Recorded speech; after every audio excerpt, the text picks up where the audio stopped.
Selamat pagi anak-anak. Nah, perkenalkan, nama Ibu Nusri Nurgitawati.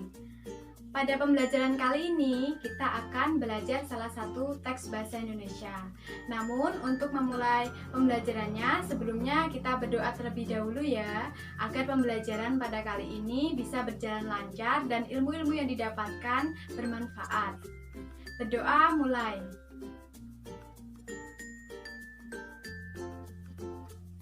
Berdoa selesai. Nah, sebelum kita memulai pembelajaran pada kali ini, kalian simak dulu ya video berikut.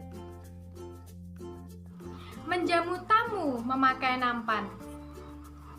Tamu dijamu kue putu. Apa guna berparas tampan kalau lupa sholat 5 waktu? Sebelum pergi jangan lupa makan, agar hari tidak penuh gundah. Terima kasih telah diingatkan, tak akan lupa waktu ibadah. Panca indera salah satunya lidah. Lidah pendek, kepala bundar. Masih mudah tekun ibadah untuk menuju jalan yang benar. Ada singa mengejar macan, keduanya akhirnya berkelahi. Jalan benar adalah tujuan untuk dapat ridho ilahi. Nah, setelah kalian menyimak video tadi, kalian tahu kan apa yang akan kita pelajari pada pagi hari ini? Nah, kita akan mempelajari salah satu teks sastra yang ada dalam pembelajaran bahasa Indonesia, yaitu teks pantun.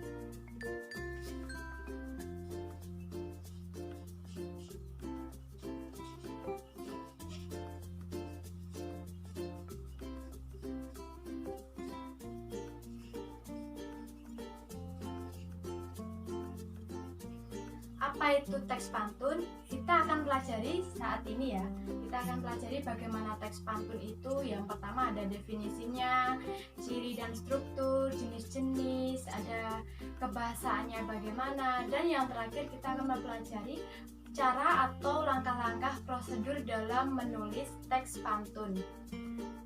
Saya mempunyai satu contoh teks pantun. Sebentar Ibu tulis dulu.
Nah, ketika kita mempelajari teks pantun, kita akan belajar tentang keseluruhan dari isi, baik isi maupun unsur-unsur yang ada dalam pantun.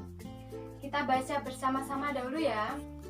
Pisang emas dibawa berlayar, masak sebiji di atas peti. Hutang emas boleh dibayar, hutang budi dibawa mati. Nah, di sini kita bisa langsung menangkap kan apa yang ingin disampaikan oleh pengarang kepada pembacanya, yaitu hutang emas boleh dibayar, hutang budi dibawa mati. Dan ketika kita membahas isinya, pasti kita akan menyangkut pautkan dengan yang atasnya ini.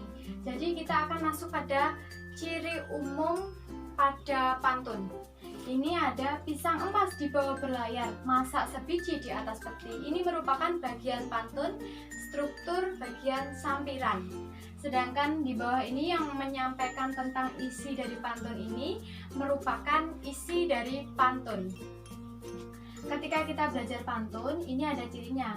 Pasti kita akan melihat ada bunyi huruf vokal atau rima di akhir. Pada baris pertama dan ketiga memiliki bunyi yang sama, dan pada baris kedua dan keempat memiliki bunyi atau rima yang sama juga. Bisa dikatakan memiliki ciri sajak ABAB. Tapi ketika kita belajar pantun, kita bisa menggunakan rumus yang lain, tidak hanya bersajak ABAB, bisa kita menyebutnya dengan BC-BC, DE-DE, atau yang lainnya. Yang terpenting adalah konsep pemahaman kita tentang akhiran yang harus sama pada baris pertama dan ketiga, dan ketiga dan keempat ini harus memiliki rima atau bunyi vokal di akhir yang sama. Lalu untuk ciri umum yang berikutnya yaitu dalam setiap baris pada pantun itu terdiri dari 8-12 suku kata. Pada baris pertama ini kita hitung ya, suku katanya ada berapa. Pisang emas di bawah berlayar, ada 10A ya. Ini ada suku katanya 10 dan akhirannya A, sama dengan akhiran ini. Pada baris kedua dan keempat juga sama, akhirannya I, maka ini bisa dikatakan pantun yang sesuai ya. Ketika kita belajar pantun, kita harus bisa mendefinisikan pantun dengan bahasa kita, dengan sesuai pemahaman kita. Lalu kita definisikan bersama-sama ya. Pantun adalah salah satu karya sastra yang berbentuk puisi lama yang memiliki struktur sampiran dan isi. Setiap barisnya terdiri dari 8-12 suku kata dan memiliki bunyi akhir sesuai dengan aturan. Bunyi akhirnya itu memiliki kesamaan atau rima yang sama, bersajak ABAB. Lalu yang berikutnya yang akan kita pelajari adalah jenis-jenis dari pantun itu sendiri. Jenis-jenis pantun itu ada yang pertama. Oh iya, untuk jenis-jenis pantun ini ada penggolongannya. Jenis pantun berdasarkan jumlah barisnya, dan yang kedua adalah jenis pantun berdasarkan isinya.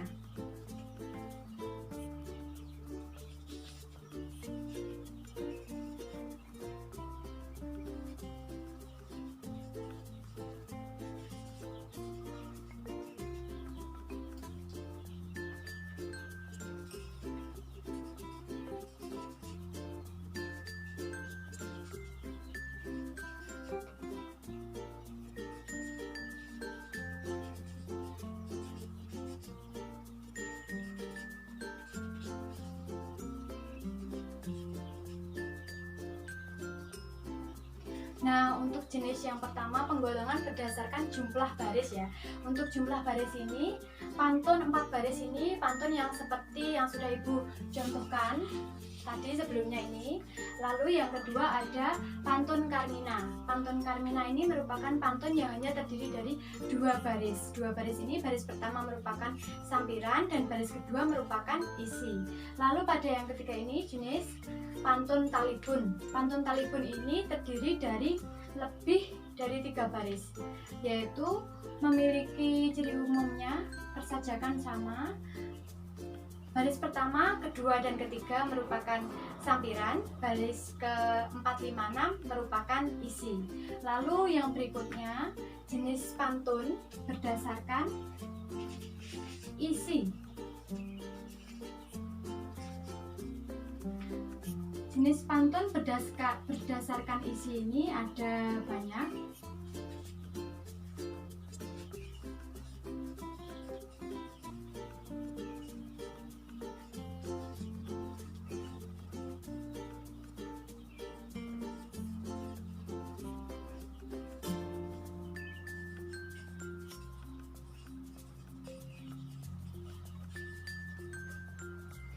Untuk jenis pantun berdasarkan isi ini ada banyak. Ada pantun jenaka, pantun nasihat, pantun teka-teki, pantun adat, pantun agama, masih banyak lagi jenis-jenis pantun, yaitu disesuaikan dengan isi atau makna yang disampaikan pengarang kepada pembacanya. Lalu ketika kita belajar pantun itu, kita pasti akan ditemukan dengan istilah-istilah. Istilah-istilah ini diartikan sebagai kata yang sering kita temui dalam sebuah pantun. Ketika kita belajar pantun, pasti kita akan menemukan istilah bait, lare, rima, lalu ada isi, ada sampiran. Itu akan mempermudah kita ketika kita sudah memahami istilah-istilah itu sebelumnya dalam pembelajaran pantun, pasti kita akan lebih mudah dalam mempelajari pantun. Lalu untuk pembelajaran berikutnya yaitu kebahasaan dalam teks pantun. Untuk kebahasaan teks pantun itu ada beberapa. Ini aku tuliskan. Yang pertama ada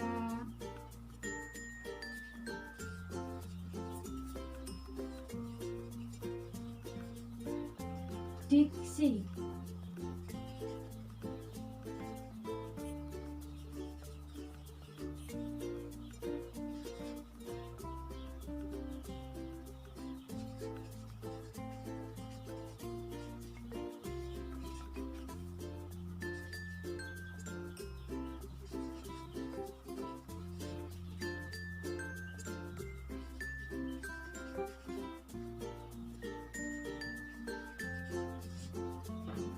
Nah, untuk unsur kebahasaannya ini ada diksi. Diksi ini merupakan pilihan kata. Tentunya dalam menulis pantun itu pengarang memilih kata-kata yang sesuai dengan isi pantun, yang memiliki arti-arti yang dalam, yang sehingga membuat pantun itu mudah dihafal, mudah diingat. Itu merupakan faktor dari unsur pemilihan diksi. Lalu yang kedua ada imaji. Imaji ini untuk menguatkan perasaan dan pemikiran pembaca saat membaca pantun. Ada imaji pendengaran, imaji penglihatan, imaji perasa. Lalu yang ketiga ada bahasa kias. Bahasa kias ini adalah bahasa indah, bisa disebut begitu. Bahasa indah ini adalah untuk menyampaikan makna secara tidak langsung. Dan yang berikutnya ini ada bunyi. Bunyi itu bisa diartikan dengan bunyi atau rima. Bunyi atau rima ini di akhir tadi atau saja. Lalu ritme. Ritme itu merupakan naik turunnya nada saat kita membacakan pantun. Nah, dalam belajar pantun ini kita sudah belajar kan? Tadi ada definisi, ada contoh pantun yang Ibu berikan, lalu ada jenis-jenis pantun, lalu ada strukturnya, ada kebahasaannya, lalu yang terakhir Ibu akan menjelaskan tentang prosedur dalam membuat teks pantun atau menulis teks pantun. Dalam membuat atau menulis teks pantun itu apa langkah-langkah yang perlu kita lakukan? Yang pertama yaitu kita membuat dulu isinya. Ketika kita membuat sampirannya pasti kita akan merasa susah. Nah, kita harus membuat isinya terlebih dahulu. Kita membuat isinya dahulu. Kita ingin membuat pantun apa? Pantun nasihat, pantun jenaka, atau pantun yang lainnya. Setelah kita menentukan isinya, lalu kita membuat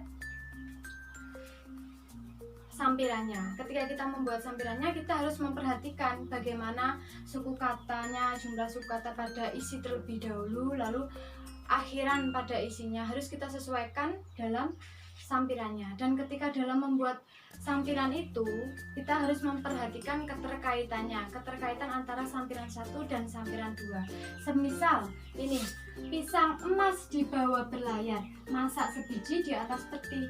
Nah, ini kata pisang emas, masak sebiji ini memiliki keterkaitan, sehingga pantun akan lebih bagus dan lebih indah jika antara sampiran 1 dan sampiran kedua ini memiliki kata pengait, sehingga akan berkaitan. Nah, Ibu akan mempunyai ini satu contoh pantun lagi. Sebentar kan Ibu.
kita lihat ya contohnya ini.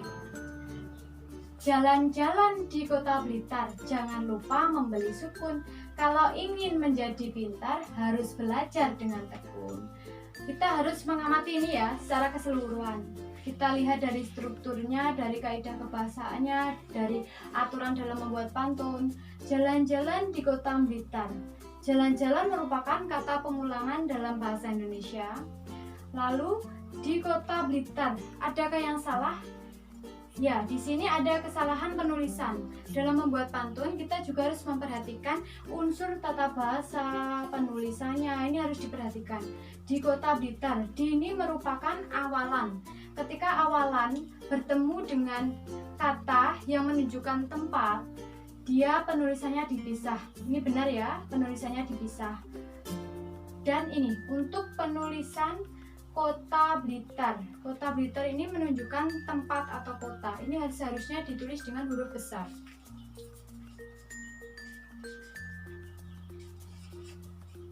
Nah, kota diikuti dengan nama kota. Ini harus ditulis besar. Lalu yang berikutnya, jangan lupa membeli sukun. Ini sudah benar. Kalau ingin menjadi pintar, harus belajar dengan tekun. Ini sudah benar. Jadi ketika menulis pantun kita harus juga memperhatikan tata bahasanya ya, harus memperhatikan kaidah bahasa yang benar, kaidah bahasa Indonesia yang benar. Ini sudah benar. Lalu kita juga ketika kita menuliskan kata kerja dengan bertemu imbuhan. Ketika kata imbuhan bertemu dengan kata kerja kejar, penulisannya tidak boleh dipisah tapi digandeng, karena awalan bertemu dengan kata kerja itu ditulis secara gandeng, tidak terpisah.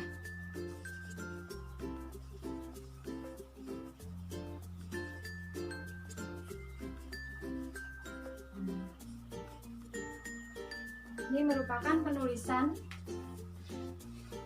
awalan yang benar. Bedanya tahu ya. Nah, setelah membuat pantun ini kita pahami kan ini pantun-pantunnya ini. Ibu harap kalian memahami tentang semua, yaitu tentang dari awal definisi, tentang ciri-ciri, struktur, jenis-jenis, kaidah kebahasaan, serta prosedur dalam membuat pantun. Lalu untuk tugas berikutnya yaitu kalian membuat pantun. Pantunnya ibu tentukan pantun nasihat dan pantun jenaka ya. Lalu kalian kumpulkan, nanti malam yang terakhir dikumpulkan melalui email ke ibu pukul 23.59 ya. Nanti pertemuan berikutnya kita akan koreksi dan kita akan ulas bersama-sama dengan teman-teman agar kita mengetahui letak kesalahan kita dan kita lebih memahami tentang teks pantun ini. Demikian pembelajaran yang saya sampaikan. Jika ibu memiliki kesalahan, salah kata, salah tutur dan sebagainya, ibu mohon maaf. Wassalamualaikum warahmatullahi wabarakatuh.